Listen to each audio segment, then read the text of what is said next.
pembatas atau sering disebut barir akan menjadi satu-satunya penyelesaian konflik gajah dengan manusia di Kabupaten Aceh Timur, Provinsi Aceh. Keseriusan pemerintahan dalam menangani konflik satwa liar itu kini benar-benar terbukti. Artinya, konflik gajah dengan manusia yang terjadi bertahun-tahun di pedalaman Aceh Timur kini berakhir dan tuntas tanpa harus mengorbankan.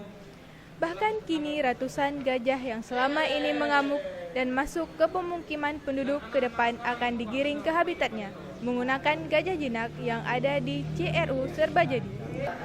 Pengelola CRU Serbajadi, Mahyudi Almasi mengatakan, sebelum memberikan makanan gajah, pihaknya selebih dahulu memeriksa makanan supaya gajah tersebut mendapatkan makanan yang sehat.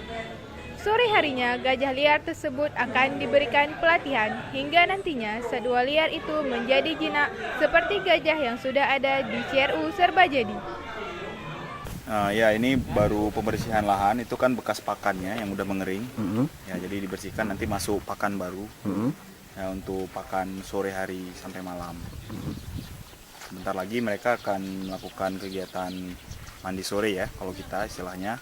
Nanti di situ juga ada pelatihan-pelatihan dasar. Ya, untuk melatih lah gajah-gajah jinak yang ada di sini.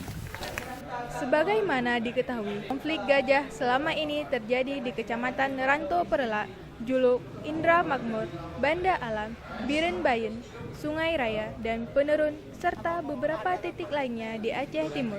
Kini masyarakat tidak perlu risau lagi, karena gajah liar itu akan dikarantina sesuai standar lingkungan dan telah terbukti di beberapa negara luar.